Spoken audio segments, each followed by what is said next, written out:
nós vamos ler o nosso texto em Atos, capítulo 1, versículos 3 a 8. Antes da leitura, fazemos ainda um complemento em cima da abordagem da semana passada, razão porque hoje teremos que dividir em duas etapas e prolongar. A questão está em nós posicionarmos bem o lugar do livro dentro da nossa. Estivemos dizendo semana passada que ele poderia ir ocupar o espaço de quarto livro, ele seria aí o quarto evangelho, ou ele seria o quinto livro, melhor dizendo, o quinto evangelho, porque ele é sequência do evangelho de Lucas e poderia vir em quarto lugar. Falamos isso. E deixamos claro que Atos, ainda que seja o segundo volume do Evangelho de Lucas, ele é um livro histórico. E por que é importante a gente frisar isso? Para evitar qualquer tipo de confusão. É importante você saber que ainda que Atos tenha sido escrito com a proposta de ser continuidade do Evangelho de Lucas, que ele havia escrito para Teófilo, ele não tem o caráter didático, o caráter de ensino, o caráter doutrinário que é próprio dos evangelhos. E por que é importante a gente dizer isso? Porque como a ênfase e o propósito do livro de Atos é historiciar a igreja, eu gosto de chamar de Atos dos Apóstolos, de Atos dos Discípulos. Há quem o chame de Evangelho do Espírito Santo ou Atos do Espírito Santo, tudo isso é válido, porque são esses os personagens que estão atuando ali. Na divindade, na trindade, é o Espírito Santo de Deus, é a terceira pessoa da trindade. E na manifestação da igreja, você tem a pessoa dos apóstolos, mas surgem vários outros personagens, discípulos, que compõem a igreja, que ali estão e atuando também, de tal maneira que a gente também pode chamá-lo de Atos dos Discípulos. Mas é importante salientarmos aqui que, ainda que ele seja sequência do Evangelho, ele não cumpre o compromisso de ser um livro doutrinário. Por que a gente tem de dizer isso? Porque como sua proposta é historiciar, a ênfase de Lucas é mostrar os fatos, como eles ocorreram, e não estabelecer padrões. Nunca faltou, ao longo do tempo, aqueles que se atrapalhassem um pouco, perdoem usar o verbo atrapalhar, mas correram para estabelecer doutrinas para a igreja, para suas comunidades, os seus grupos, extraídas de eventos do livro de Atos. Isso é um problema sério, isso se tornou um problema sério. Por exemplo, temos exemplo clássico disso. Na década de 70, muitas comunidades, muitos grupos denominacionais, tanto no Brasil quanto na Argentina, Estados Unidos e outros lugares mais nas Américas, mas muito especialmente na Argentina, quiseram transformar o capítulo 2 de Atos, o capítulo 4 de Atos, em modelo operacional da igreja, um modelo pragmático da igreja. A igreja teria de se comportar e se conduzir como aquela comunidade primitiva descrita no capítulo 2 e no capítulo 4 de Atos. E foram adiante. Primeiro escreveram sobre isso, ensinaram sobre isso, formaram discípulos em cima disso, e fizeram tentativa de estabelecer a igreja naqueles moldes. O que redundou como problema daquilo ali? Começa pelo fato de que aquele modelo, ele se aplicava à igreja primitiva dentro daquele contexto, aquela época. Vamos lembrar que a igreja dos dias de Atos era uma igreja que esperava Jesus para amanhã, para daqui a pouco. Era uma igreja que estava na expectativa do Senhor de tal maneira que se concentrou no mesmo lugar, no mesmo espaço. Pessoas perderam emprego, pessoas perderam seu ganha-pão, pessoas perderam condições de sobrevivência. A igreja teve que fazer mutirão de auxílio, de ajuda, de socorro, para poder manter essa gente que ali estava. A igreja estava debaixo dessa expectativa de iminência, até que foi amadurecendo e percebendo que o ide de Jesus era fatível, ele tinha de funcionar, a igreja tinha de sair de Jerusalém, ela tinha de sair de Jerusalém, ela tinha de avançar para a Judéia, Samaria e até os confins da terra. Não só aquela estrutura comunitária de ter tudo em comum, de estarem juntos diariamente em oração, aquilo estava dentro de um contexto que era favorável exatamente por conta deles terem criado aquele tipo de sociedade dentro daquela perspectiva, dentro daquela expectativa. Então, o que aconteceu com esses irmãos que no século XX intentaram fazer uma repetição daquele modelo? O primeiro problema que eles criaram foi o fato de que entenderam que aquele modelo estabelecia a igreja perfeita, logo as outras todas estavam desalinhadas e não eram perfeitas. E aí estabeleceu-se uma dicotomia, uma divisão na comunidade, na comunhão dos cristãos evangélicos. Estabeleceu-se também aquele sentimento de superioridade, de inferioridade, de espiritualidade. E o pior problema de todos é que, em sequência, foram se dando conta de que isso era impraticável, era inviável, não funcionava desse jeito. Qual foi o problema desses irmãos? Pegaram uma narrativa histórica da Bíblia e tentaram transformá-la em dogma e em doutrina. Foi este o único problema? Não, surgiram coisas iguais ou piores. Por exemplo, algumas vezes que o livro de Atos mostra que pessoas receberam um revestimento do Espírito Santo por conta de imposição de mãos dos apóstolos, decidiram que o Espírito Santo seria recebido por outros crentes a partir do momento em que eles impusessem as mãos. E por receber o Espírito Santo pela imposição de mãos, queriam que se repetisse também, na mesma medida, a mesma pauta de uma visibilidade dessa recepção com o fenômeno do falar em línguas, ou profetizar, como ocorreu em Samaria, como ocorreu em Éfeso e por aí vai.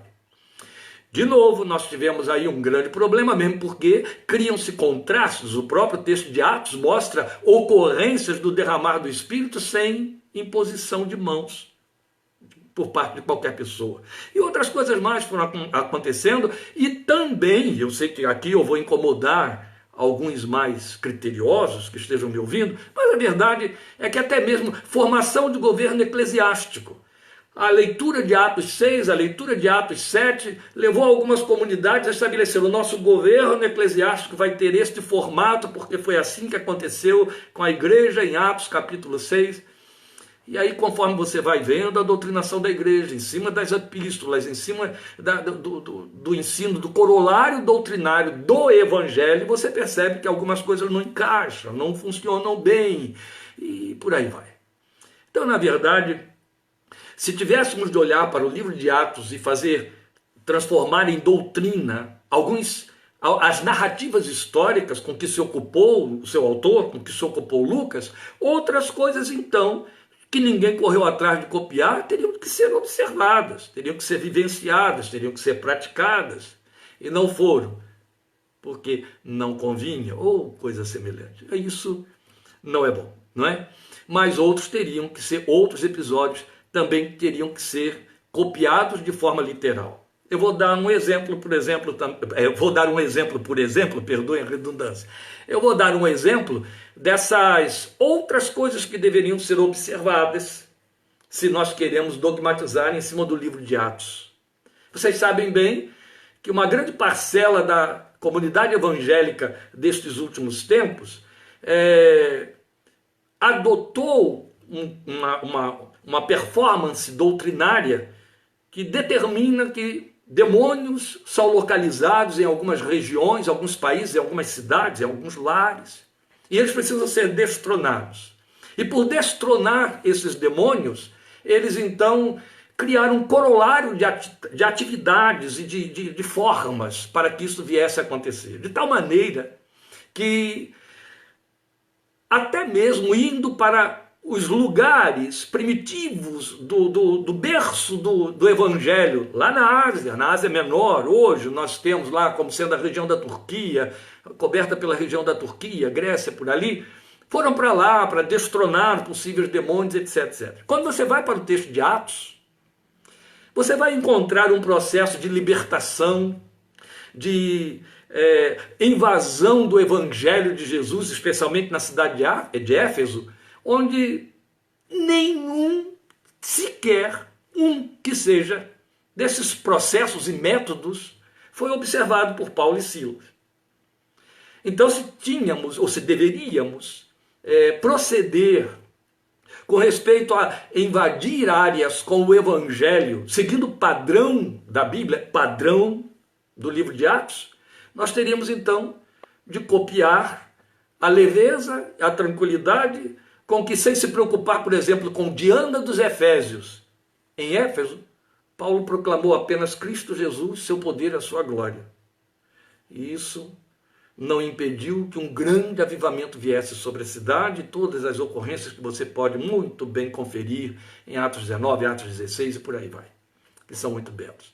Bem, isso tudo para mostrar a você que Atos é um livro histórico que nos mostra como a igreja processou o evangelho, deu continuidade, cumpriu, realizou, manifestou aquilo que aprendeu e obedecendo a ordem do Senhor Jesus. Posto isto, vamos ao capítulo 1 para fazer a leitura dos versículos 3 a 8 do nosso texto. E começa o texto dizendo: depois do seu sofrimento, Jesus apresentou-se a eles e deu-lhes muitas provas indiscutíveis de que estava vivo. Apareceu-lhes por um período de 40 dias, falando-lhes acerca do reino de Deus. Me permitam fazer uma pequena interrupção, é que é importante trazer à memória de cada um de vocês, queridos, que estão adentrando aqui ao meu espaço de estudo e me dando o privilégio de entrar aí no seu espaço primitivo, seu espaço reservado. Nós não temos a proposta, e seria muita pretensão minha, de fazermos comentário do livro de Atos, não é isso. Já falamos, isso está lá, você pode voltar lá na gravação e ver o número 1 da nossa Minuta da Fé anterior, e você vai perceber que o que estamos dizendo ali, que nós temos uma abordagem, estudo do livro de Atos com abordagem devocional.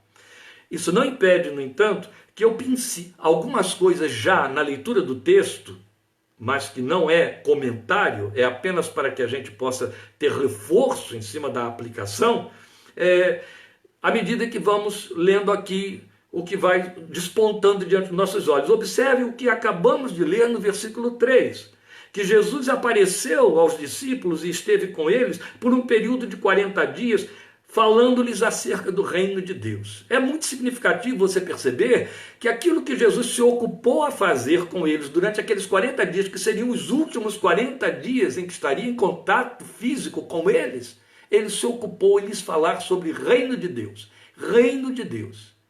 Ele não fez nada diferente disso antes da sua morte. Não. Ele apenas continuou aquilo que ele vinha fazendo. Mas o texto de Atos é bem conciso e nos faz entender que nesses 40 dias Jesus se ocupou apenas em falar acerca do reino de Deus. Ele não precisou fazer mais nada. Primeiro, porque ele estava ali diante da igreja que nele cria, que não precisava de adereços mais para crer. Segundo, que o poder da sua ressurreição sozinho superava qualquer outra coisa, qualquer outro sinal, qualquer outra manifestação e falava por si mesmo. Continuando então no versículo 4. Certa ocasião, enquanto comia com eles, deu-lhes esta ordem: não saiam de Jerusalém, mas esperem pela promessa de meu Pai, da qual lhes falei. Pois João batizou com água, mas dentro de poucos dias vocês serão batizados com o Espírito Santo. Então os que estavam reunidos lhe perguntaram: Senhor, é neste tempo que vais restaurar o reino a Israel? Ele lhes respondeu: não lhes compete saber os tempos ou as datas que o Pai estabeleceu pela sua própria autoridade. Mais uma paradinha aqui. No texto original, o que foi traduzido para nós como data, literalmente é dias. Então poderíamos, sem problema, ler desta maneira: não lhes compete saber os tempos ou os dias que o Pai estabeleceu pela sua própria autoridade, mas receberão poder, ou vocês receberão poder, quando o Espírito Santo descer sobre vocês, e serão minhas testemunhas em Jerusalém, em toda a Judéia e Samaria e até os confins da terra. Jesus fala de uma promessa extraordinária, vamos comentá-la aqui hoje, mas nós queremos também salientar o fato de que ele havia dito: não saiam de Jerusalém até serem revestidos de poder quando o Espírito Santo, a promessa do Pai se cumprir e ele vier sobre vocês. E depois, quando ele fala o que vai acontecer quando o Espírito Santo vier sobre eles, vocês então vão receber poder para serem minhas testemunhas e serão minhas testemunhas, tanto em Jerusalém quanto. Claro que ele tinha de dizer tanto em Jerusalém. Ele não havia acabado de dizer, não saiam de Jerusalém? Uma vez revestidos de poder para serem, tinham de começar a ser em Jerusalém. E aí ele diz o quê? A partir de Jerusalém, o lugar em que vocês vão ser revestidos de poder, a partir dali, saiam, a partir dali, entrem na Judéia, espalhem-se para a Judéia, ou dilatem-se para a Judéia, e depois Samaria, e vão até os confins da terra, porque o propósito é ser testemunha até os confins da terra, receber poder para ser testemunha, de maneira que vocês possam ir, indo, façam discípulos de todas as nações. Acredito que a maioria dos que nos acompanham são suficientemente esclarecidos por pregações, leituras, exames da palavra de Deus, para saber que o famoso ide de Jesus não é um imperativo tal como foi veiculado para nós em nossa língua. É um movimento contínuo. O ide atende muito mais exatamente a um indo, façam discípulos de todas as nações. São detalhes que passam para nós por parte dos tradutores, que tem que ter o cuidado de manter ali a semântica, a adaptação à semântica, e às vezes algumas coisas se modificam, se perdem, se alteram, não mudam o sentido, mas se alteram, e é por isso que a gente deve resgatar sempre uma leitura lá no texto original. Agora, o que nós temos aqui, vamos voltar a nossa atenção para esse momento que está acontecendo. Eles estão no momento final daqueles 40 dias, este é o momento em que estão fazendo uma refeição, o texto diz que depois de terem comido, Jesus então lhes fala sobre essa promessa, lhes fala sobre a palavra que vem. Então, o que nós temos aqui é um contraste de interesses que é denunciado pelo contraste de atenção. O interesse numa direção da parte de Jesus, e noutra direção da parte dos discípulos que os ouvem. Há um contraste de interesses aí. Porque depois dele falar sobre o poder que virá sobre eles para que sejam testemunhas, é como se eles não tivessem entendido ou quiserem entender de uma forma mais conveniente. E aí levantam uma questão que vai na contramão do que ele está dizendo. É neste tempo que vais restaurar o reino a Israel? Jesus está falando assim, vocês fiquem em Jerusalém até que recebam poder para serem minhas testemunhas. E quanto à restauração de Israel? Eu não vou pensar assim, porque eu acho que a gente fica no limiar da blasfêmia, mas se eu fosse Jesus eu teria ficado muito decepcionado lá. Depois dele ter falado todo o tempo, mostrado todo o tempo, meu reino não é deste mundo, ele percebe que mesmo após a ressurreição, mesmo depois de eles terem visto o mais extraordinário milagre, que não tem igual, que fundamenta toda a fé cristã, eles ainda estão pensando em termos temporais. Esta é a razão principal, porque Jesus dá uma resposta assim, bem explosiva. Não estou dizendo que ele explodiu, estou dizendo que ele deu uma resposta que detonou com a arguição, quando ele diz, não compete a vocês pensarem ou tratarem sobre tempo e dias. Isso não é da competência de vocês. Vocês estão preocupados com uma coisa, eu acabei de dizer a vocês que o que compete a vocês é serem minhas testemunhas. Disso que vocês estão falando é competência do meu Pai. Porque ele fala de céu e eles pensam na terra. Eles falam de ações de Cristo. Tu vais restaurar, mas ele remete-os à ação da soberania do Pai. Olha que coisa. Vai para outro extremo. Então eles pensam em seu chão. Mas Jesus continua falando do reino de Deus, que está acima e envolvendo o reino dos homens.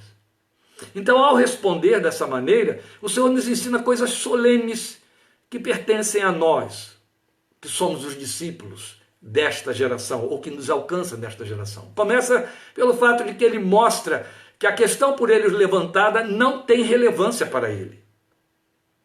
Ele já veio fazendo isso 3 anos e meio. Na sua resposta, ele não vai entrar explicitamente nesse argumento, restaurar o reino a Israel.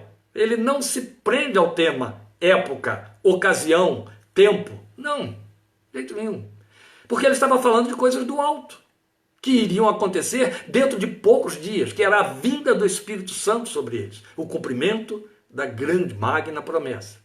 Mas eles se fixaram no som da palavra, no argumento poucos dias, porque Jesus usou essa expressão, dentro de poucos dias vocês receberão poder.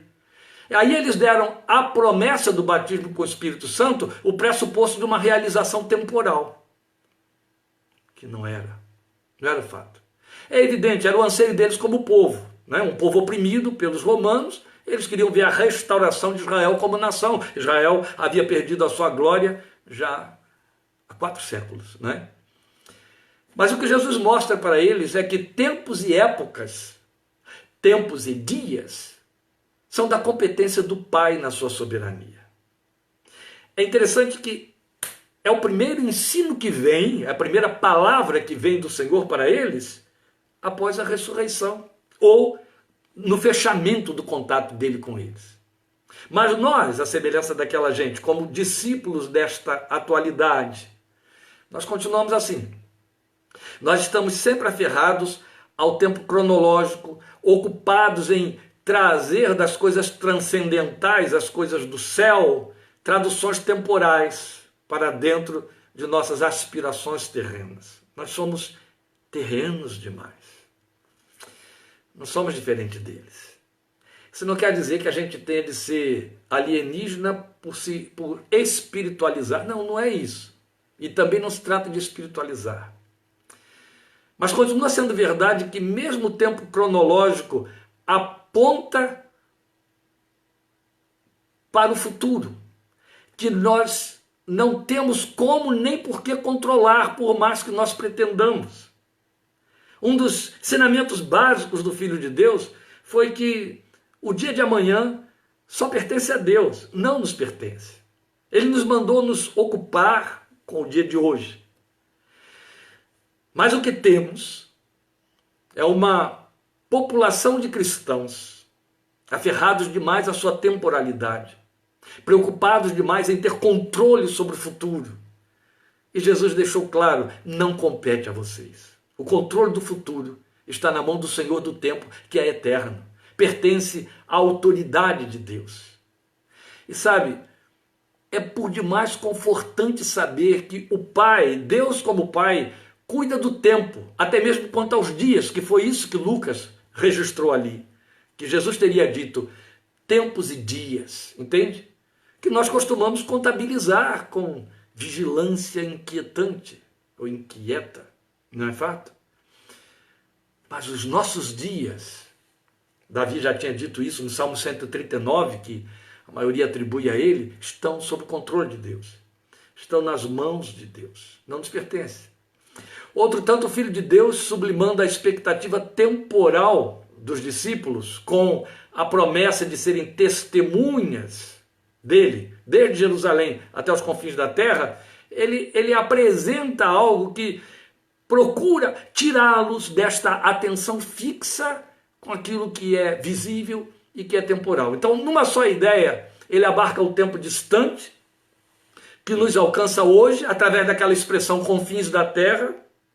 Se nós formos avaliar onde estamos, quanto tempo decorrido, desde que esta palavra foi dada e a promessa feita, nós somos os confins da terra, com respeito à igreja daquela ocasião. Então, quando ele fala da promessa, ele está falando de uma restauração do tempo, ele está falando de uma promessa que avança no tempo e chega até nós, no tempo e no espaço, confins da terra. Não é? E ainda há o fato de que o envolvimento com o reino de Deus, na condição de testemunhas do Filho de Deus, pulveriza o tempo, porque absorve os dias, sublima os anseios temporais, e aí tem na sua realização, na sua concepção, a satisfação de todos os anseios. Por que eu estou dizendo isso? Porque quando eles perguntam, tu vais restaurar agora o reino a Israel, e ele responde, não cabe a vocês saber disso, mas vocês vão receber poder para serem minhas testemunhas daqui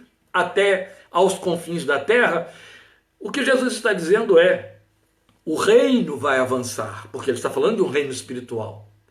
até que todo Israel seja salvo. Não é esta palavra que nós encontramos em Romanos 11, 26? Paulo fala isso para nós ali. Até que todo Israel seja salvo, será salvo. E todo Israel não significa os filhos de Abraão circuncidados, judeus, ou o que seria os israelenses hoje, não é isso. Filhos de Israel se torna uma linguagem abrangente, técnica, na pena de Paulo, que envolve a igreja do Senhor, que é formada por judeus e gentios. Então, isso acaba sendo a resposta necessária para eles, ainda que eles não a tenham compreendido. Em outras palavras, Jesus estava dizendo, como meu Pai vai cumprir o propósito dele, de que o evangelho através de vocês chegue até os confins da terra, o reino será restaurado. Não era exatamente o que eles pretendiam ouvir, mas esta era a verdade por detrás do que Jesus estava dizendo, procurando elevá-los a patamares mais altos, com certeza.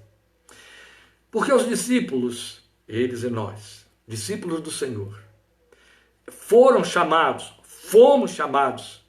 para abrir mão de suas expectativas temporais. Este é um dos maiores desafios à nossa fé, mas inegociável dentro da proposta de Deus. Entende? Abrir mão dessas expectativas temporais, deixando-as absorvidas na soberania daquele que controla todas as coisas e dá conta do tempo por ser eterno. Isso fala de soberania. E eu só posso viver debaixo da soberania de Deus quando eu deixar de ser o meu próprio soberano, entende? Outro tanto, nós somos confrontados com a promessa proposta do Senhor. É uma promessa proposta, quanto a nos potencializar pelo seu Espírito a sermos suas testemunhas, conforme Atos 1:8. Não precisamos parar aqui para defender ideias do tipo, ou somente podem ser testemunhas a igreja do primeiro século. Não. Ela nos alcança e continuará nos alcançando até que volte ao Senhor.